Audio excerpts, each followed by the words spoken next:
రాష్ట్రంలో ఆర్టీసీ కార్మికులు సమ్మెలకు దిగారు. రాష్ట్ర ప్రభుత్వం నియమించిన ఉద్యోగుల కమిటీతో ఆర్టీసీ జేఏసీ నేతల చర్చలు విఫలమయ్యాయి. దీంతో అర్ధరాత్రి నుంచే రాష్ట్ర వ్యాప్తంగా కార్మికులంతా సమ్మెలకు వెళ్లారు. సమ్మె ప్రభావంతో ఇవాళ మొదటి షిఫ్ట్ నుంచి ఆర్టీసీ బస్సులన్నీ డిపోలకే పరిమితమయ్యాయి. అయితే ప్రజా రవాణా వ్యవస్థ పూర్తిగా స్తంభించకుండా జనం ఇబ్బందులు పడకుండా ఉండేందుకు ప్రభుత్వం ప్రత్యామ్నాయ ఏర్పాట్లపై దృష్టి పెట్టింది. సాయంత్రం 5 గంటలకు సెక్రటేరియట్లో ఆర్టీసీ జేఏసీ నేతలతో ఈ కమిటీ చర్చలు ప్రారంభించింది. రాత్రి 9:30 గంటల వరకు పలు సమస్యలపై చర్చలు సాగినా చివరకు పలు డిమాండ్లపై కమిటీ నుంచి జేఏసీ నేతలకు స్పష్టమైన హామీ లభించలేదు. దీంతో చర్చల నుంచి జేఏసీ నేతలు బయటకు వచ్చారు. ఆ వెంటనే ముందుగా నిర్ణయించిన ప్రకారం సమ్మె కొనసాగుతుందని జేఏసీ నేతలు ప్రకటించారు. కమిటీల పేరుతో ప్రభుత్వం కాలయాపన చేస్తోందని, అందుకే గత్యంతరం లేకనే తాము సమ్మెలోకి వెళ్తున్నట్టు తెలిపారు నేతలు. ఆర్టీసీ కార్మికుల సమ్మెకు సంబంధించి మరిన్ని అప్డేట్స్ అజయ్ ఎంజీబీఎస్ నుంచి అందిస్తారు. అజయ్, ఆర్టీసీ కార్మికుల సమ్మె ప్రభావం ఎలా ఉంది?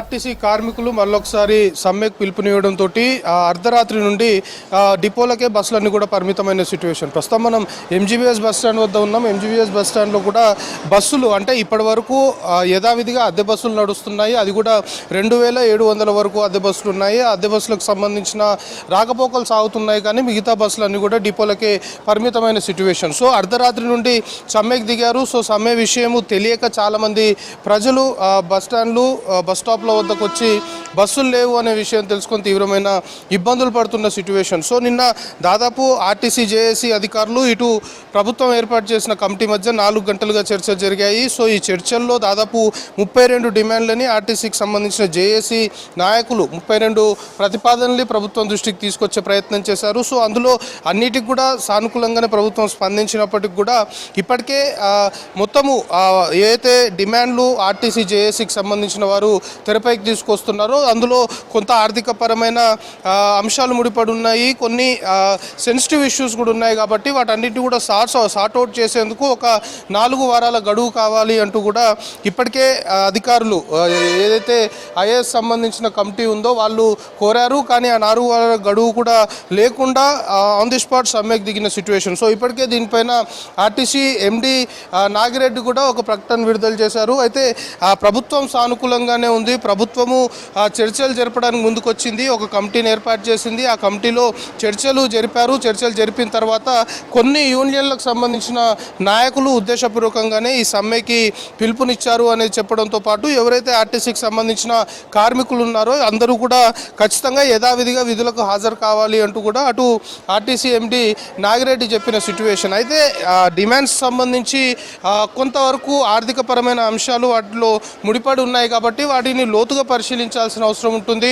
సో వాటిపైన కొంతవరకు ఇన్డెప్త్గా స్టడీ చేసిన తర్వాత వాటిని పరిష్కరిస్తాము, కానీ కాస్త సమయం కావాలి అని కోరినప్పటికీ కూడా ఎక్కడ ఆర్టీసీకి సంబంధించిన జేఏసీ నాయకులు సమయం ఇవ్వకుండా హుటాహుటిన సమ్మెకు దిగారు. మెయిన్గా సమ్మె ప్రభావంతో చాలా వరకు నష్టము ఎక్కువగా ఉండే అవకాశం ఉంటుంది. ఆర్టీసీకి సంబంధించిన ప్రజా రవాణాని ఎక్కువగా కూడా సాధారణ ప్రజలే వినియోగిస్తుంటారు. సో అలాంటి వారందరూ కూడా ఇబ్బందులు పడాల్సిన సిచ్యువేషన్ ఏర్పడుతుంది. ఎందుకంటే బస్సులన్నీ కూడా ఇటు డిపోలకే పరిమితం అవుతున్న క్రమంలో రెగ్యులర్గా పనులు చేసుకునేవారు, బయటకు వెళ్ళేవారు, ఆర్టీసీ పైనే ఆధారపడి ట్రావెల్ చేసేవారంతా కూడా తీవ్రమైన ఇబ్బందులు ఎదుర్కొంటున్న సిచ్యువేషన్ ఉంది. ఎందుకంటే ఉదయం నుండి సమ్మె అనే విషయం చాలామందికి తెలియదు. అర్ధరాత్రి నుండే ఆర్టీసీకి సంబంధించిన కార్మికులు సమ్మెకు దిగిన క్రమంలో ఇటు విద్యార్థులు, ఉద్యోగులు, దాంతోపాటు ఇతర ప్రాంతాలకు వెళ్ళే ప్రయాణికులు ఎవరైతే ఉంటారో కొంతమేరకు అర్ధరాత్రి 12 తర్వాత సమ్మె స్టార్ట్ అయింది. దాని తర్వాత ఎవరైతే బస్ స్టాండ్లోకి వచ్చారో వివిధ ప్రాంతాలకు వెళ్ళేవారు వాళ్ళంతా కూడా స్టక్ అయిన సిచ్యువేషనే కనబడుతుంది. మెయిన్గా హైదరాబాద్ ఎంజీబీఎస్, జేబీఎస్ 2 ప్రధానంగా చెప్పుకోవాలి. దాంతోపాటు ఇతర కనెక్టివిటీకి సంబంధించిన డిపోస్ కూడా ఉన్నాయి. ఇటు దిల్సుఖ్ నగర్ కావచ్చు, ఉప్పల్ సంబంధించిన ప్రాంతము, ఇటు దిల్సుఖ్ నగర్ నుండి మెయిన్గా ఇటు ఉమ్మడి నల్గొండ జిల్లాకు వెళ్ళే బస్సులన్నీ కూడా దిల్సుఖ్ నగర్ నుండే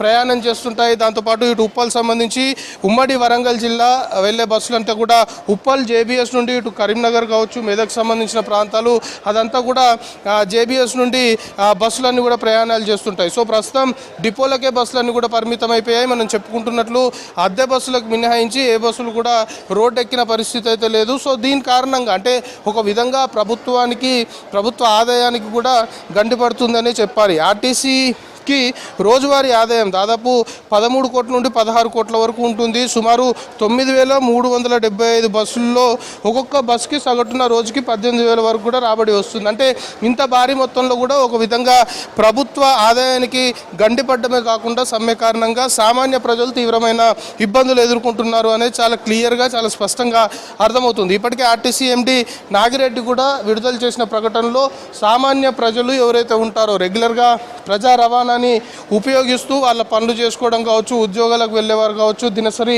కూలీలు కావచ్చు, ఆ కార్మికులు ప్రస్తుతం చేపడుతున్న సమ్మె కారణంగా చాలా వరకు ఇబ్బందులు పడే అవకాశం ఉంటుంది. కాబట్టి ఎట్టి పరిస్థితుల్లో ఆర్టీసీ కార్మికులందరూ కూడా తప్పనిసరిగా విధులకు హాజరు కావాలి అంటూ ఆయన ఒక ప్రకటన విడుదల చేసిన సిట్యువేషన్. నిన్న చర్చలు జరిగిన తర్వాత వెంటనే నాగిరెడ్డి ఈ ప్రకటన విడుదల చేసిన పరిస్థితి. సో ప్రస్తుతం అయితే సమ్మె కొనసాగుతుంది. మనం చెప్పుకుంటున్నట్లు అద్దె బస్సులు మినహాయిస్తే మిగతా బస్సులన్నీ కూడా డిపోలకే పరిమితమయ్యాయి. కొన్ని బస్సులు అంటే ఎంజీబీఎస్ కేంద్రంగా ఇతర రాష్ట్రాలకు ట్రావెల్ చేసే బస్సులు ఉంటాయి. ఇతర రాష్ట్రాలకు సంబంధించిన బస్సులు ఏవైతే ఉన్నాయో అవి మాత్రం యథావిధిగా రాకపోకలు సాగిస్తున్నాయి. కానీ ఇటు అద్దె బస్సులు కాకుండా మిగతా ఆర్టీసీకి సంబంధించిన బస్సులన్నీ కూడా డిపోలకే పరిమితం అవ్వడంతో చాలామంది ప్రయాణికులు వివిధ ప్రాంతాలకి వెళ్ళేవారు ఎవరైతే ఉంటారో బస్సుల కోసం వచ్చి వేచి చూడాల్సిన సిట్యువేషన్ ఏర్పడుతుంది. చాలా వరకు బస్సులు లేక, ఎందుకంటే సమ్మె విషయం తెలియక చాలామంది బస్ స్టాప్లోకి వస్తున్నారు. చాలా వరకు వెయిట్ చేస్తున్న సిట్యువేషన్. సో చిన్నపిల్లల్ని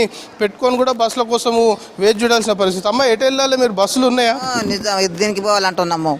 బిస్కుందకు బస్సు చూస్తున్నాము. ఎన్ని గంటలకు వచ్చింది?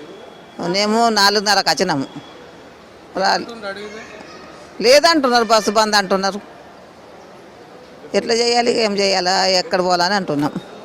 మళ్ళీ పోవాలన్నా ఎక్కడ పోవాలన్నా కూర్చున్నాం పిల్లలు తీసుకొని. పెళ్ళిళ్ళు ఉన్నాయి, పోవాల ఊరు అక్కడ మేము అన్నాం. బిస్కుందకు రాకొచ్చినాయి. ఇది ప్రయాణికులు ఇబ్బందులు పడుతున్నారు, బస్సులు లేవు అని ఇటు ఆర్టీసీకి సంబంధించి ఏదైతే డిపోకి సంబంధించిన వారు కూడా చెప్తున్నారు అని చెప్తున్నారు. సో మొత్తానికి సమ్మె కొనసాగుతుంది. సమ్మె ప్రభావంతో మొత్తంగా సామాన్య ప్రజలు బస్సులు లేక ఇతర ప్రాంతాలకి షెడ్యూల్స్ పెట్టుకొని వెళ్ళాలనుకునే సామాన్య ప్రజలు మాత్రం తీవ్రమైన ఇబ్బందులు ఎదుర్కొంటున్న సిట్యువేషన్ ప్రస్తుతం చాలా క్లియర్గా కనబడుతుంది. అపర్ణ. రైట్ అజయ్.